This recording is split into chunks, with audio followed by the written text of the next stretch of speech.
Hey Liam, how are you? How have you been? Oh good, yeah, nice view. Not a bad view from the sheet at all, is it? Today's very hot. Very hot. Very hot. Downtown just from here. Yeah. But very attractive indeed. Yeah. So I want to discuss with you something today. So shall we move in? Yeah, sure. All right. Sure. It's very hot here.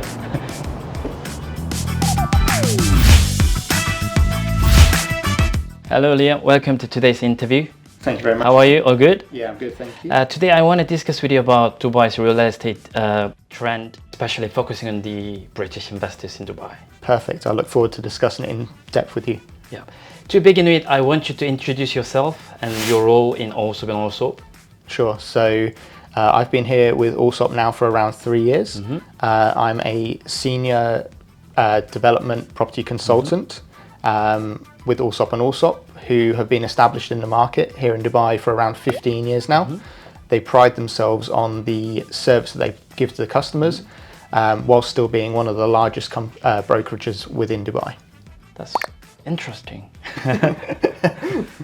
Now, could you give us an overview of the diverse client pool you normally interact with in Dubai? Sure. So as a company, we work with investors and end users alike. They come from a global spectrum. Mm-hmm. You get people coming from far and wide.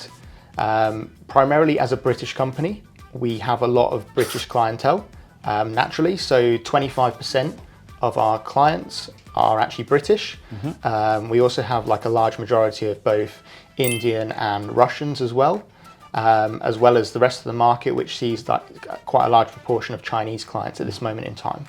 That's impressive, Liam. Could you tell me more about the investment trend amongst the British buyers in Dubai, especially on off-plan project? Sure. So with our British clientele, we have actually seen an inclination towards the off-plan properties. Mm-hmm. There's multiple reasons. One, even just for investing within Dubai. Obviously, there's huge benefits in terms of the tax-free income sources that come here, the visas that can also be received with different investments.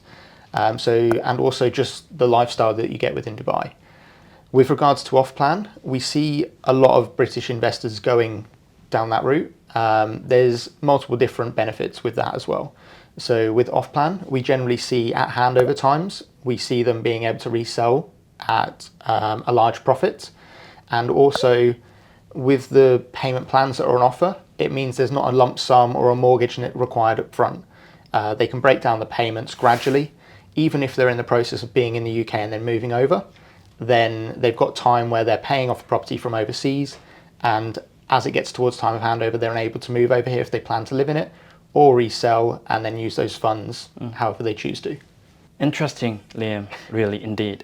Could you shed light on why Dubai is increasingly becoming kind of hotspot for British investors, and can Korean investors expect the similar benefits as the British investors? Yeah, sure. So obviously, as mentioned, you've got the tax-free element, you've got the visas that are on offer with different levels of investment, you have the lifestyle that Dubai offers compared to other places in the world, and then also compared to where we see other countries in this current time, obviously it's a lot stronger economy here, and the rental yields and profits on capital appreciation are much higher than in other markets where there's a bit of economic uncertainty, whereas Dubai continues to grow.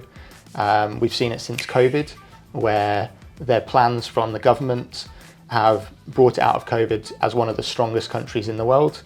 And with the future plans as well, like Dubai 2040 plan, there's continued growth expected over the coming years as they look to continue growing to become one of the global leaders. So Liam, so I'm Korean, so I have questions about your experience dealing with the Korean investors in Dubai and any deals you made for them in Dubai. Sure. So I've actually been working quite closely with a small group of Korean investors. Mm-hmm. We've managed to secure them around 4 units now. With those, we purchased them as off-plan properties, mm-hmm. and we're seeing continued growth in property value. And we're seeing it in areas that are very attractive. So we've looked at the Emaar St Regis downtown project. Uh-huh. Very attractive, great brand on that one. And then also we've looked at some large townhouses in Couture Reserve in Meydan. We managed to pick some of those up at 9 million. Currently resale price with the developer is at around 13.5 million. So we've already made them around 4.5 million in profit on those units. Oh, 4.5 million. Wow, Very good. that's Very good capital appreciation. Yeah. So Liam, moving to other nationalities, I want to hear more from you about the preferences of Chinese or Indian buyers when it comes to off-plan projects. sure. So as mentioned, Indians are our second biggest clientele base. So what we see with Indian clients, they generally go for projects where they see value for money. That's one of the priorities when they look at anything. So it's all very well, it's very analytical and it's very selective on those. With Chinese clientele, there's a bit more desirability. They look at appealing factors, so waterfront properties, for instance, or uniqueness. So for instance, with Chinese buyers, we see a good amount looking at things like Damak Lagoons, the Bay, which is a waterfront property. Just because they're unique, they offer that special wow factor to them. And it generally draws in those sort of clients quite well, and it offers them a great investment at the same time. So Liam, I've been receiving a lot of questions about Damak project from Korean investors. Personally, do you recommend Damak? Damak, they offer a very good price point, as well as a well-spread payment plan. Within the market, they do offer some of the most unique projects within Dubai. Some people maybe aren't the biggest fans of Damak. However, investors in general seem to make very good money with them. And Damak always build a good community. So if we look at Damak Lagoons, I'm really excited for when that starts to hand over. So Liam, you told me that you dealt with one Asian buyer for the Katura Reserve. The developer was MAG. Yes. So I heard that MAG, they normally accept the crypto payment. But nowadays there are a lot of Koreans who prefer to pay by crypto. So which developers could you recommend when it comes to the crypto payment? Sure. So there is a selection of developers in Dubai that do accept crypto. As mentioned, MAG is one of those. Damak also accept it. Boutique developers such as Ellington also accept. So there is a selection within the market. There are other options for potentially using crypto, but they don't always go direct to the developer. We maybe have to go via a third party who will exchange it on their behalf. All right. So Liam, as you know, I have a number of Korean and Chinese friends who keep asking about the off-plan project. So could you list off the top 5 off-plan you recommend? So there's 5 exciting ones we need to look at coming up. So one of those, Emaar Oasis, very attractive project of villas and townhouses coming up from Emaar. We have Palm Jebel Ali, so the new palm that will be coming to Dubai. We have Dubai Islands, again another man-made island with waterfront living available, along with multiple beaches added to it. We also have District 1 West, so that's again a water-based villa community located around 10 minutes from downtown. The first phase of that, which handed over, proved very popular. So we expect that to again be a very good opportunity for investors. And then the unique one that's going to be coming up, which is a bit of an unknown in the market of Dubai, is Aldar. So Aldar are one of the biggest developers within Abu Dhabi. They're going to be bringing 3 communities to Dubai, and we obviously expect them to be very attractive and probably get snapped up extremely quickly.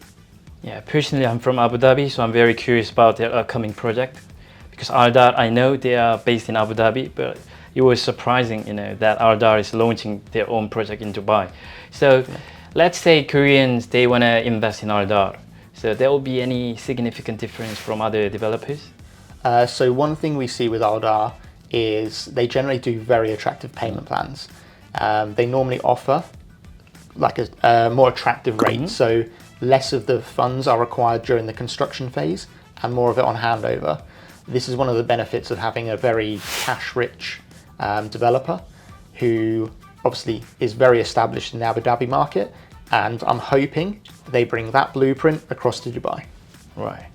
So Liam, myself, I'm living in Burj Khalifa downtown, so I can see there are a lot of off-plan projects in downtown. So out of them, which one do you recommend? Sure. So in downtown, as mentioned, there's lots. A lot of them have sold out. So anything you're seeing built generally is already sold out. Really? Yeah, it sells out before they've even broken ground a lot of the time. There's that much demand. In terms of what's available, you have some nice ones coming up just behind Fountain Views, fully furnished, high quality, called Society House. There's also a couple of other branded ones which we're expecting to launch over the next couple of months. So we're excited to see exactly what they're going to be and when they come out into the market. Right. And then moving to Business Bay, a lot of Koreans, as you know, they are working in Business Bay. So they keep questioning about the residential units in Business Bay. As you know, there are very few residential units. So they ask me if there is any new residential unit in Business Bay. Sure. So I want you to ask about this. Yeah, sure. So Business Bay, obviously very up and coming.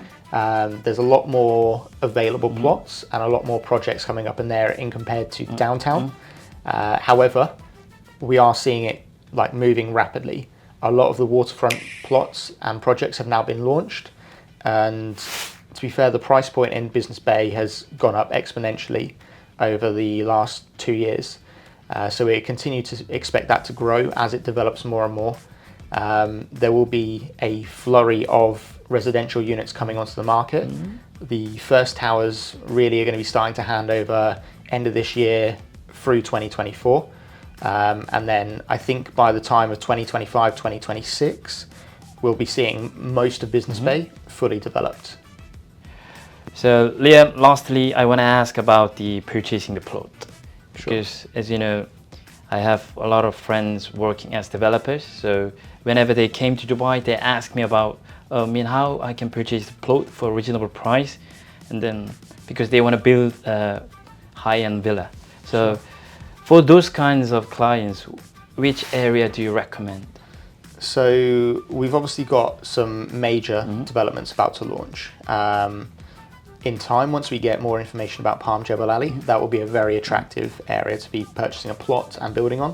You've got places in Meydan, you've got Dubai Hills with plots available, and those are probably the main places currently for villas. There are other plots, obviously, for different kinds of investors. Maybe if they want to build something bigger, like buildings, like actual developers who are looking to build and then sell off at a retail.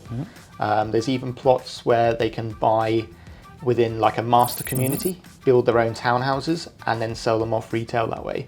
So Dubai is not just a case of someone can buy one plot or buy a small plot and build their own. It accommodates absolutely everyone, from an end user looking to build their own all the way up to a major developer looking to establish themselves within the market. All right, thanks for that press release information. So Liam, thanks for your time today. So hopefully next time I want to discuss with you about Palm Jebel Ali and Emaar Oasis. So hopefully by then we can get more detailed information from the developers. Definitely, yeah, my pleasure, Min. Looking forward to it. Fingers crossed. Yep. We'll get that information quite soon. All right, thank you, Liam. Appreciate it. Right. Thanks very much, Min.